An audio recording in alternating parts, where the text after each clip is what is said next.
Guys, as all of you know that we come here every Friday at 9 p.m. to be able to help you on how to ace your career, how to grow in your career, and especially we cater to mid-age people, that is people with 15 plus years of experience who have lived their career, and then when they feel stagnated, they want to achieve more pace of growth, or somewhere they feel that they've lost the passion which they started, or probably want to shift their job. Many a times people do that, right? Transit in their career. Then that is the time they approach us. And the other things could be dealing with a toxic environment, toxic people, how to get the desired promotion. So whenever these kind of challenges come, people come to us, and we are really fortunate that in these 10 years that we've been serving as career coaches and life coaches, we've never had a single failure. We've always got results, 100% results for all the clients that we have coached till now. So that is why, as a debt of gratitude to all of you who have been here reaching out to us, we have started these live sessions, as most of you would be aware. So today again, we brought a wonderful topic. But before getting into the topic, let me introduce myself. I am Nutan. I'm a career and a life coach, and fortunately a top voice in life coach and many other sections. Of course, as a career coach as well from LinkedIn, it's a huge honor and privilege that I share with all of you. That is why we are here to share these amazing insights with you. And I'm Dheeraj. I'm a career coach, life coach, and well as a business coach. And both of us together, we create this company, ND Life Coaching. So today we have an amazing thing. It is a little away from the regular work that we talk about and how to deal with the work environment. Today it's something beyond that. Today we are going to talk about crafting a purposeful path. So we are going beyond the job titles that we seek, beyond the money that we seek. How do we get a purpose to work? Why is it important? Should we have it? All these things we are going to cover in tonight's session. So really starting with the very first thing, why do we engage in work? Why do we work? And obviously the obvious answer is for financial gains. Money, because money facilitates a good life. It allows us to meet our needs, provide for our loved ones. It also then translates into leisure, an amazing vacation abroad, visiting some amazing places, having an adventurous life, a desired lifestyle, a penthouse to live, maybe more weekend homes, lot of things. And we believe that's contributing to our happiness. However, a very important and challenging question that I would want to pose to all of you listening and who are here with us tonight. If you had all the necessary money, would you still want to work?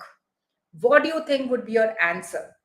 I give you a few seconds. You can respond that if you had all the money that you wanted to live this kind of lifestyle, provide for your loved ones, would you still want to work? Yeah, I know it's not an easy question that she's asked to answer, isn't it? It is a difficult one. So please take your time. Moving ahead, the fascination of impressive job title is a common phenomenon. When seeking new job, individuals are often drawn to the prestigious titles. I'll be a manager, senior manager, I'll be architect, senior architect, or I'll be a VP, AVP, GM, DGM. That's a lovely title we all want. Viewing them as a symbol of authority and power. Yet, the significance of what lies beneath the title becomes apparent over a time. If the actual work does not prove fulfilling, interest wanes. It just goes away. When a well-paying job with an impressive title transforms into a daily struggle, अरे यार कहाँ फंस गया मैं? I was better as an individual contributor. ये जब से मैं manager बना, it's become difficult. Individuals find themselves trapped, reluctant to live due to financial benefits and status, because now you're used to that kind of lifestyle because you've taken those kind of houses, EMI, cars, and everything is going on. Yet, unwilling to persist due to mounting dissatisfaction. So, of course, we all know that we dedicate majority of our hours that we wake up in the morning to work. The most important, crucial years of our life, the basic time that we are up and above, which is from started probably from 8 hours a day to now it has gone to 12 hours, and probably at times it stretches more. Initially the work week would be 6 days a week. Today for some it has gone as 5 days a week, for some it is alternative week 5 days. But means what? It means a substantial portion of a crucial life years is spent at work. Now imagine if this time is marked by unhappiness, frustration, anger, resentment. What happens? It raises toxicity in our professional life. And of course, toxic people, toxic environment have become a part of our current vocabulary. Where does this stem from? Where does this toxicity come from? What we believe is it stems from first some unmet desires.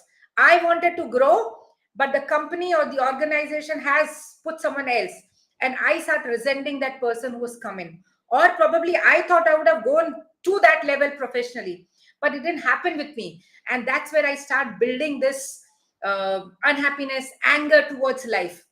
It also happens because of excessive stress.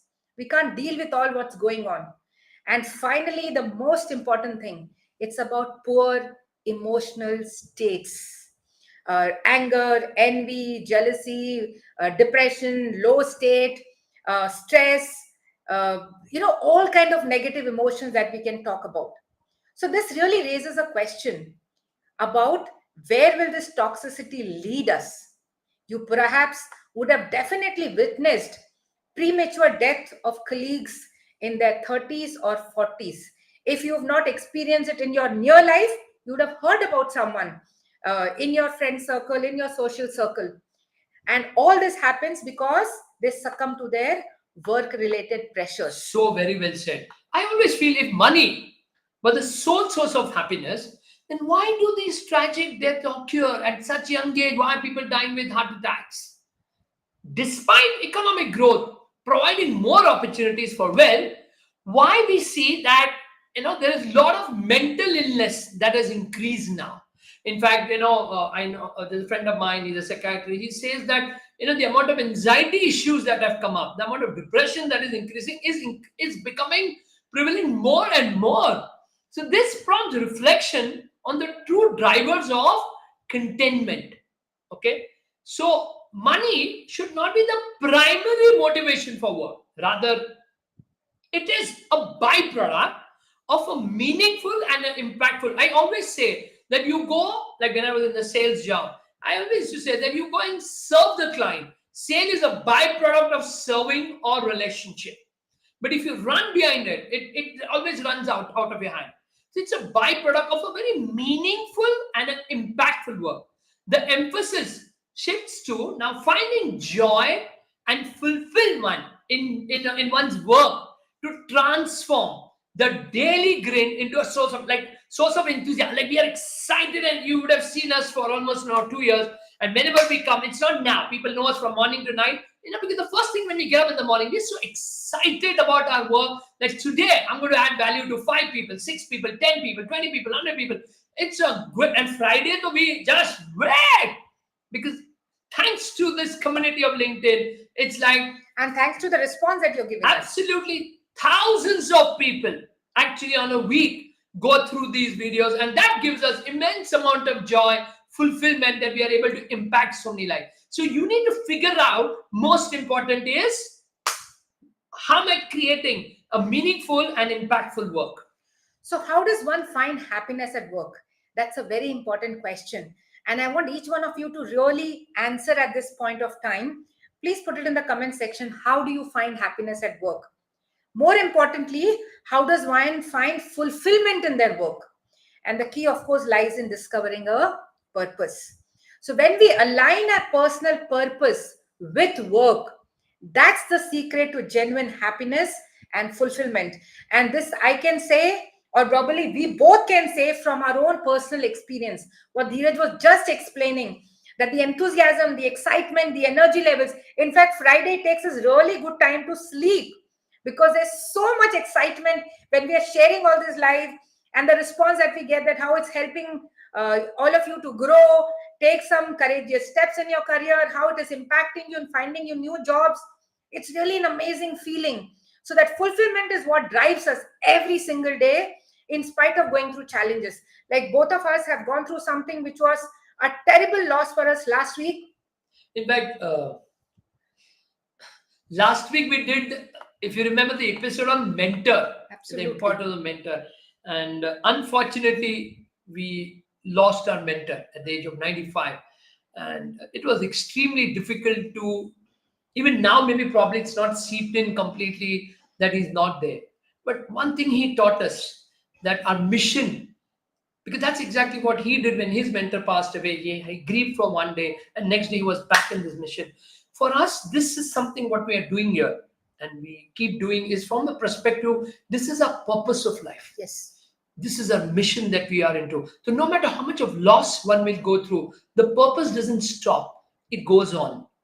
So for all of you there, there can be no greater life when the life is devoted to a purpose which is so meaningful.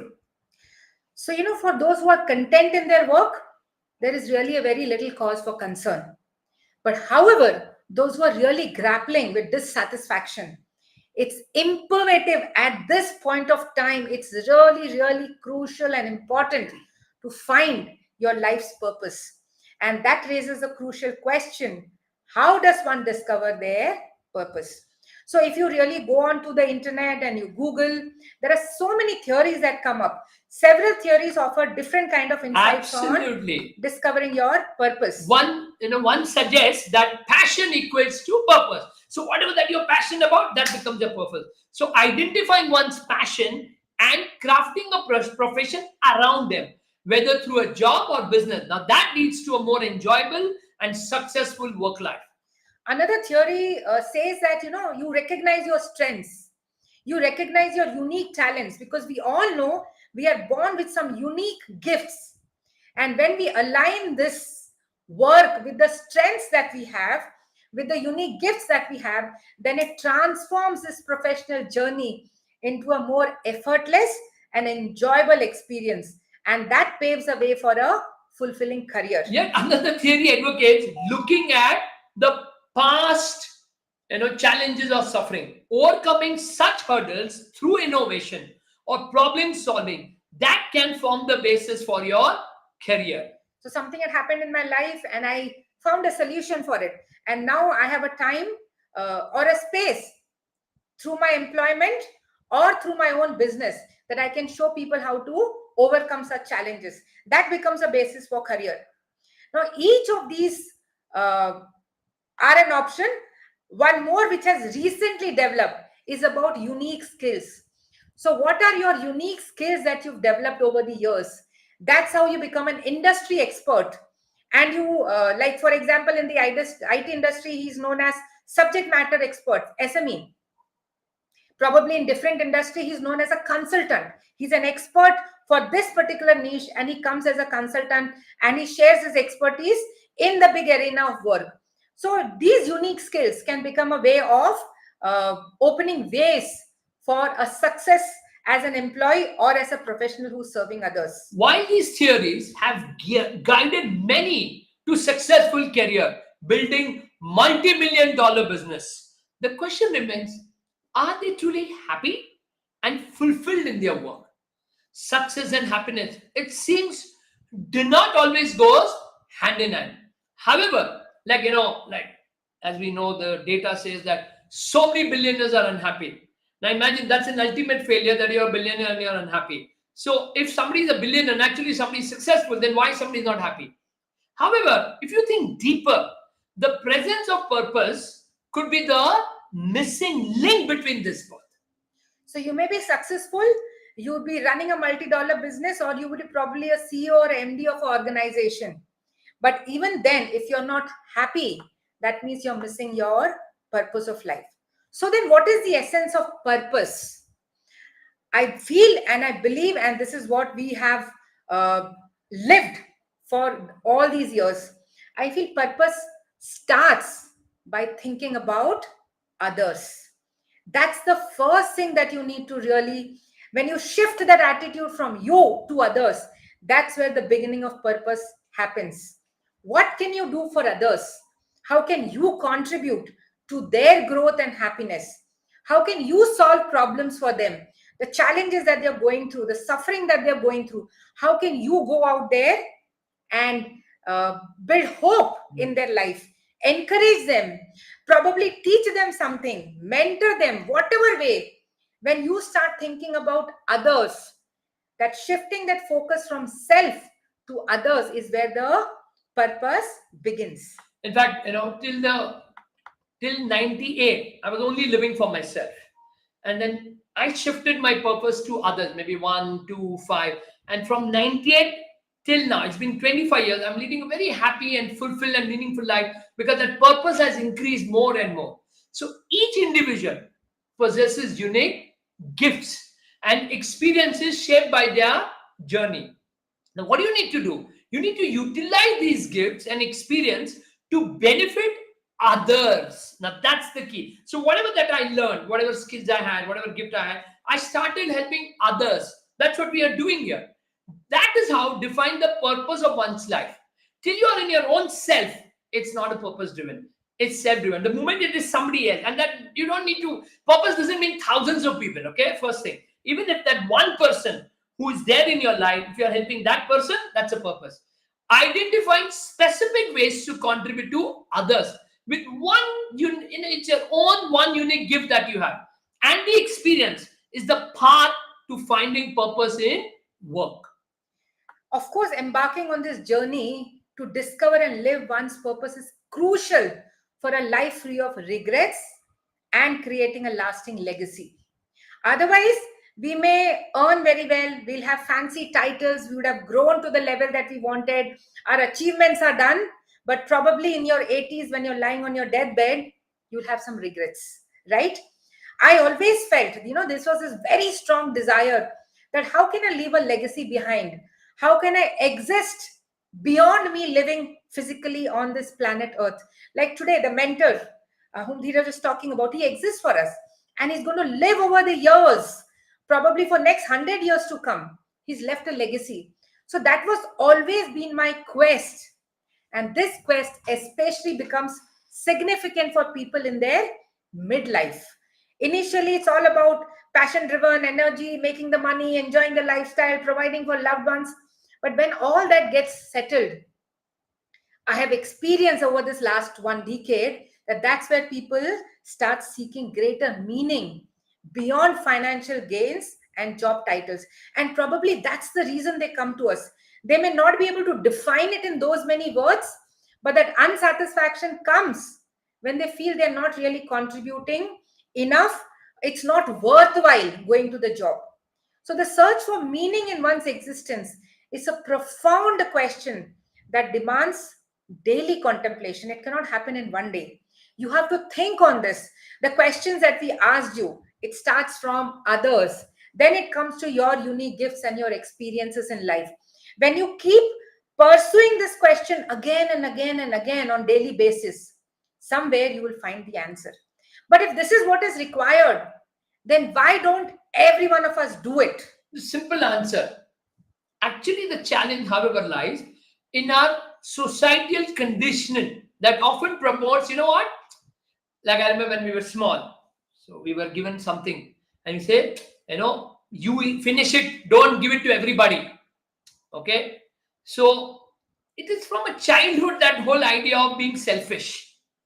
So if there is chocolate, hide it, keep it, don't show that, otherwise we'll take it away from you. So this is somewhere starts from there. Then, of course, the competitive narrative ingrained from an early age.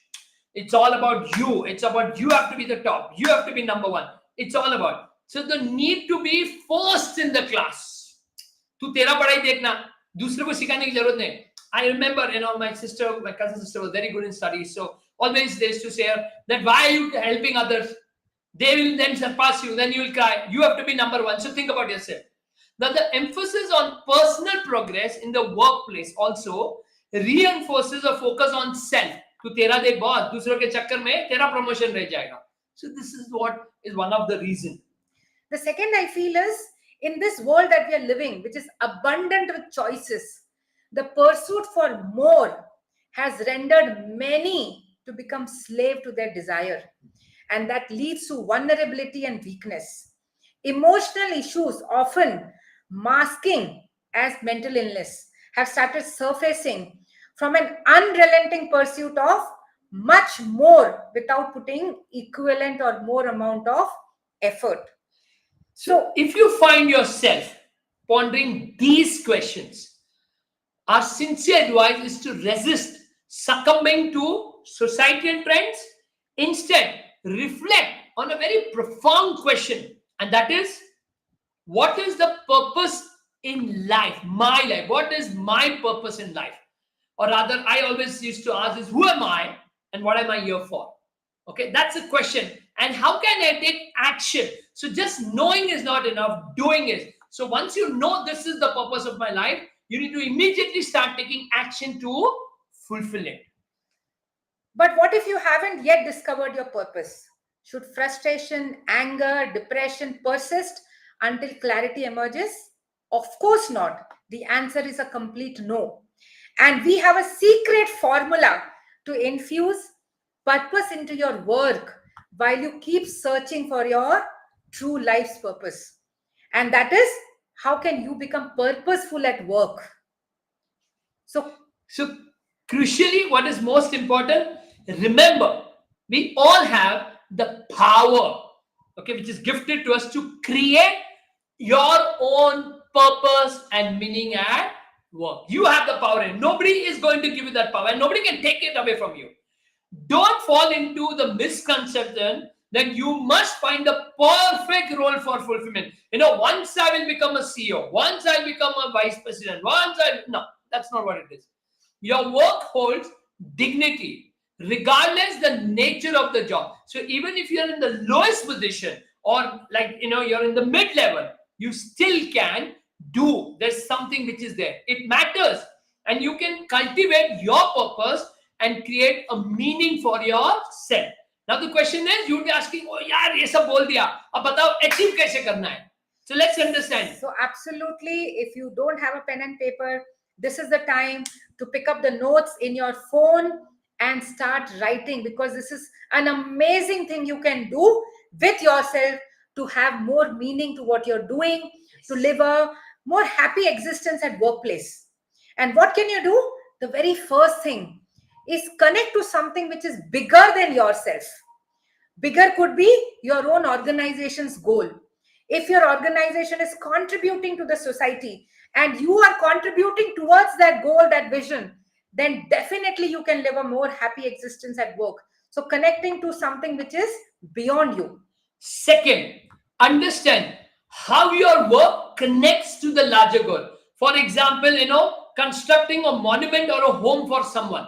That can be. So, you're just not creating a home, you're creating a place for people to live. So that's a larger goal that you can think about. So I remember this, this was always shared for us, that two laborers working on creating a monument.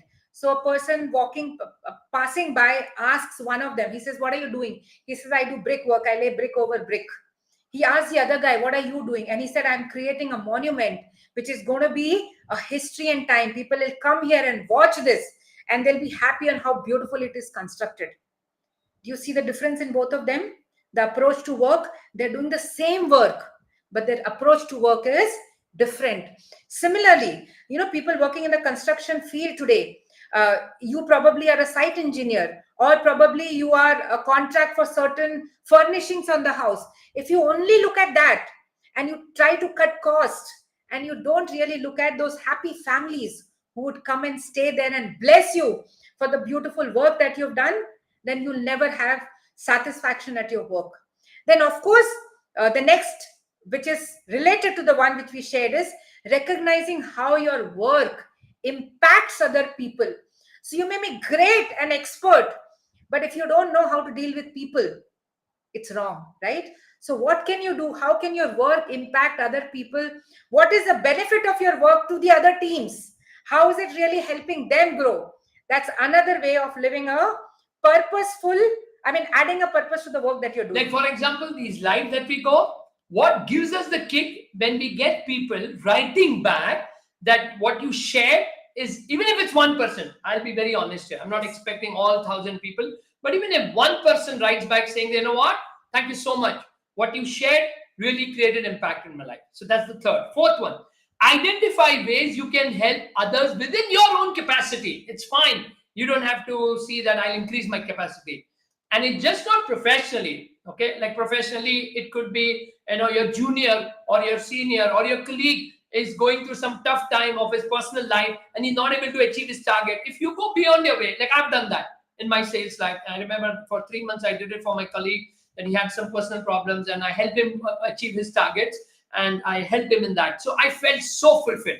So, So Dheeraj, if I could add one more, like, women, women who are more mature, who've gone through various transitions of life, and they see the younger generation really struggling with the choice of motherhood, struggling on how to manage between life, family, and work, and the emotional trauma that they go through when they just become mothers. Even that's a value add. And if you're doing that and you see those people below you, getting enriched through your experience, you'll find meaning and purpose to the work, no matter what you're doing in your organization. So that could be even personally, you can do something, not necessarily professionally. Personally, also, you can go out and help. Fifth, be sincere and dedicated to your role, because then you become a role model for others, and that also is fulfilling a purpose. Seeing you, people are inspired to become like you. So that's one more way to fulfill your purpose. Then, of course, challenging yourself to grow, but joyfully. So this is what I knew. If I look back 1 year down the line, I've grown so much. It could be adding on my technical skills, on my emotional state, or growing as a person, or upgrading my knowledge. Whatever way, you're challenging yourself beyond your work to grow, but you're growing joyfully. Then just spread happiness around you, and people then start believing that yes, this is a way that you also can grow and achieve what you have desired.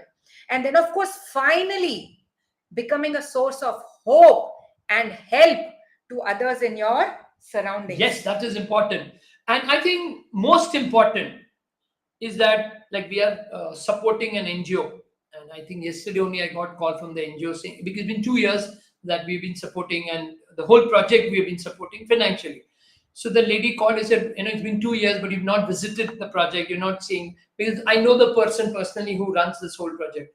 And the assistant called and she said that, we're so grateful that single-handedly you and your group of people are running this whole project. Why don't you come there?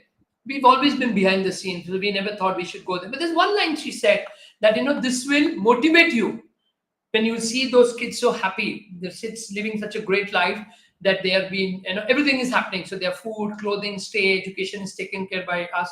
He said, you will have the motivation to do more. Now that clicked me. I said, okay, done. So probably this Sunday or next Sunday, we are there with our whole friends, and we will definitely come. So I felt really very nice. So by consistently. So Dheeraj, probably when we do this activity with them, I would definitely want to come here and share it in the live session on what was the experience when you go beyond yourself and contribute to someone else. So basically, by consistently incorporating these practices into your daily work life, you can become purposeful, fostering happiness, and eventually uncovering your life purpose. So that's it from our end again. So see you again on next Friday on How to Ace Your Career.